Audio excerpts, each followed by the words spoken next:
Camille Hankins is the founder of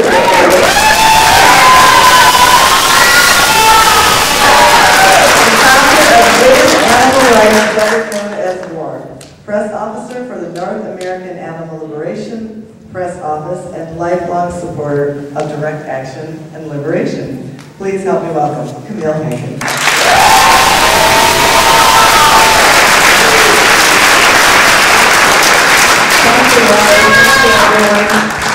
First, I want to say this: if this is what it's like when you're under interrogation, then I hope I never go there. I feel like I'm in Gitmo. I'm so honored to be here today with this fine panel to address you about this very important topic in our movement. As most of you know, I have some very strong thoughts about these, and I'm going to try to do something tonight that I have never done before. I'm going to be brief. Last year, when I spoke on the same panel and I addressed the conference, I spoke about the fact that I looked into, when I received the assignment to be on the panel, The Paths to Liberation, I did some research and I found out that the term actually came from Buddhism. The Buddha thought that in order to be on the path to liberation, to liberate yourself, you had to be consistent in your thoughts and your words and your deeds. And so I'm going to invite you on a little journey with me on my personal path to liberation, because this year I'm taking another step along that path. Over the years, as I founded Win Animal Rights and we worked on the campaign to stop Huntingdon animal cruelty, I found myself in the position of having to constantly monitor the things that I said. I had to disassociate myself from people that I felt very strongly about, people that I thought were the heroes of our movement.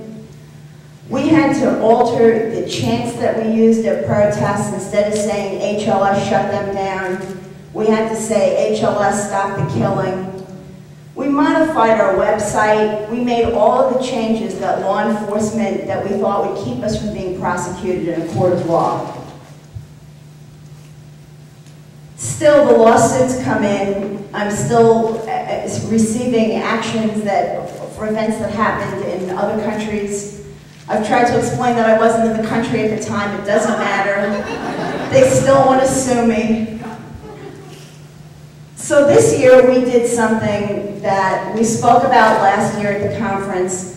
I mentioned the fact that, isn't it sad that in the United States of America, where we supposedly have freedom of speech and freedom of assembly and constitutional rights, isn't it sad that there's no Stop Huntingdon Animal Cruelty here? Stop Huntingdon Animal Cruelty has operative units in 18 countries around the world, and many that operate without actually having a SHAC organization or office. And how sad is it that we in the United States, since the prosecution of the SHAC 7, have been silent and not used that term, Stop Huntingdon Animal Cruelty, in relationship to a group. So I'm here tonight to tell you that we have decided at Win Animal Rights that we are going to take the next step on our path to liberation, and that is we're going to embrace Stop Huntingdon Animal Cruelty.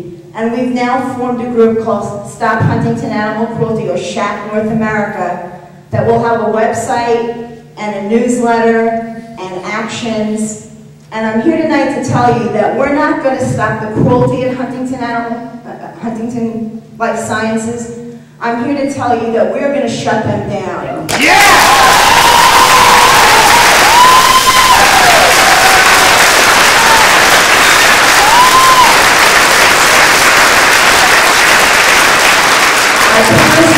The SHAC table in the exhibit hall, and I made good on my promise. In order to be free, and if we allow the forces of repression to keep us from doing what's right for the animals, then we're betraying not only ourselves, but we're betraying the animals that we're fighting for. After all, it's all about them. I'd like to spend a couple of minutes telling you why I think the SHAC campaign is so important.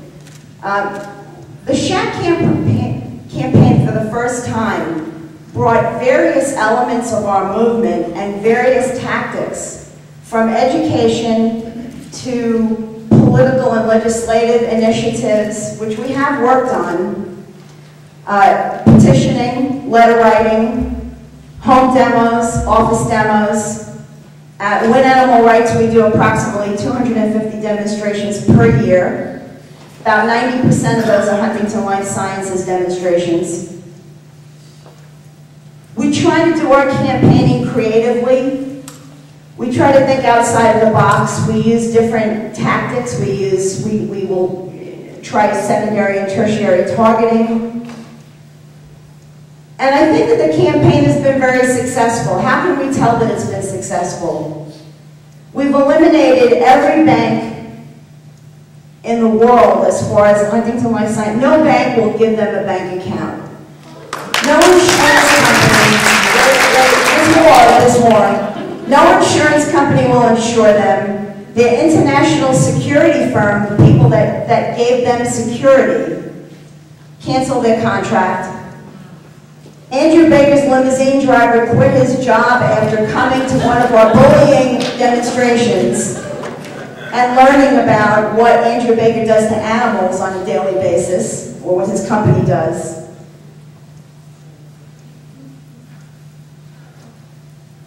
Sorry. The most important thing is that the SHAC campaign has incorporated the tactic of direct action into the campaign. When I say that, there are a lot of groups that do use direct action, Sea Shepherd being a very, very good example of that.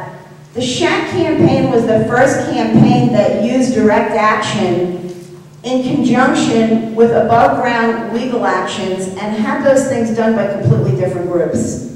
So the people from SHAC have no knowledge of the direct actions and when they're occurring or what's being done. And that made it a very unique tactic. And it's something that's really been embraced by other campaigns. So we feel like that's a really important thing. Probably the single most important thing other than the direct action component is the focus. When I grew up as an activist, I would do Fur Free Friday. I would do the circus when they came to town. I would do the rodeo when they came to town.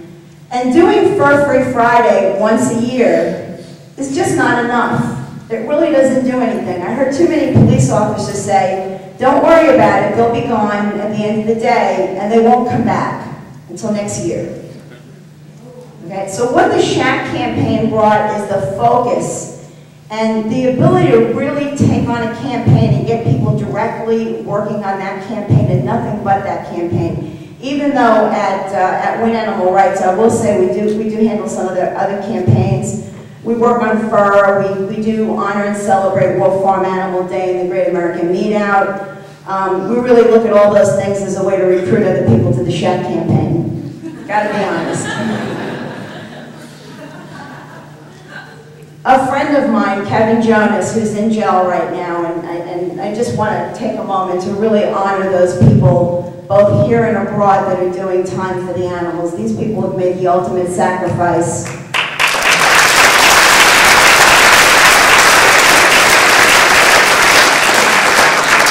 Kevin always told me that you need to hear something 7 times to really incorporate it into your life and to remember it. So I'm going to say something that I'm going to say at least 7 times during this conference, and I'm hoping that you all will hear it at least a couple of times. In the past, I've told people that we need you to do something. Whatever you're doing, just do something. If your thing is education and outreach, do that. If your thing is petitions, do that. If your thing is doing protests, do those. I came back a couple of years later, in the last 2 years or so, I've come back and said, we don't have time for this. We need to step up the action. So if you're comfortable writing letters, write more letters. And if you're comfortable doing protests, do more and better protests. And if you're comfortable doing petition drives, do more of them. If you give money, give lots and give it to war. But now I'm here with another message. Again, we don't have the time. More animals are being killed today than ever before. We need to have people not only step up their actions, we need people to make life commitments like some of the people on this panel have done, to really put their actions, put their words into action, and to go out there and save animals. I'd like to, again, take you along my path, and my path was started, on the SHAP campaign was started by hearing the cries of a beagle puppy that was being punched in the face by a researcher. And I want you to take a minute and just either close your eyes or try to clear your mind and put yourself in that cage. You're a 4-month-old beagle puppy. You've had your vocal cords cut. You're being poisoned, mutilated. There's no hope for you. You live in terror. You're afraid of human beings. You live in either a concrete cage or pen or a cold steel cage. You could be a puppy, or you could be a monkey, or you could be a mink, or you could be any one of those animals that we exploit.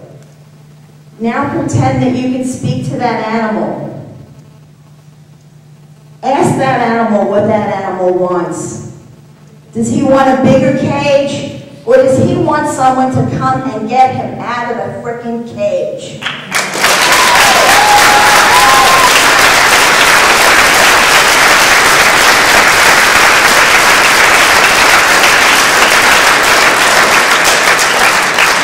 The reason the SHAP campaign suffers the repression that it does, and the reason that the ALF gets the attention that it does, is because it's effective. That's right. So what I'm going to leave you with is the idea that if you don't feel just a little bit of the repression, then you're not doing enough. So get out there and do more. The animals need us. Let's do it. Let's do it.